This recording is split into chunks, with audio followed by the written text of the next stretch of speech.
ಇನ್ನು ಪ್ರಿಯಾಂಕಾ ಖರ್ಗೆ ಸಚಿವರು ಈ ವಿಚಾರದಲ್ಲಿ ಪ್ರತಿಕ್ರಿಯೆಯನ್ನ ಕೊಟ್ಟಿದ್ದಾರೆ.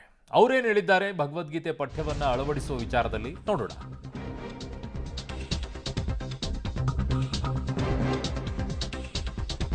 ಪಠ್ಯದಲ್ಲಿ ಭಗವದ್ಗೀತೆ ಸೇರ್ಪಡೆಗೆ ಎಚ್ಡಿಕೆ ಪತ್ರವನ್ನು ಬರೆದಿರೋ ವಿಚಾರದಲ್ಲಿ ಕಲಬುರಗಿಯಲ್ಲಿ ಸಚಿವ ಪ್ರಿಯಾಂಕಾ ಖರ್ಗೆ ಟೀಕೆಯನ್ನ ಬರೆದಿದ್ದಾರೆ. ಪತ್ರ ಬರೆಯುವ ಬದಲು ಅವರೇ ಅಳವಡಿಸಬಹುದಾಗಿತ್ತಲ್ವಾ? ಅವರೇ ಸಿಎಂ ಆಗಿದ್ದಾಗ ಈ ಕೆಲಸ ಮಾಡಬಹುದಿತ್ತು. ಕುಮಾರಸ್ವಾಮಿ ವಿರುದ್ಧ ಪ್ರಿಯಾಂಕಾ ಖರ್ಗೆ ವಾಗ್ದಾಳಿಯನ್ನ ನಡೆಸಿದ್ದಾರೆ.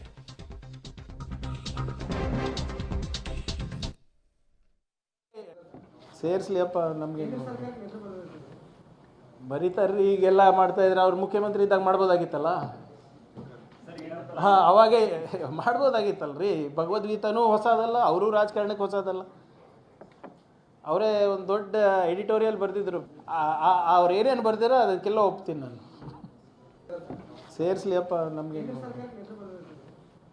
ಬರೀತಾರ್ರಿ. ಈಗೆಲ್ಲ ಮಾಡ್ತಾ ಇದ್ರೆ ಅವ್ರು ಮುಖ್ಯಮಂತ್ರಿ ಇದ್ದಾಗ ಮಾಡ್ಬೋದಾಗಿತ್ತಲ್ಲ. ಹಾಂ, ಅವಾಗೇ ಮಾಡ್ಬೋದಾಗಿತ್ತು.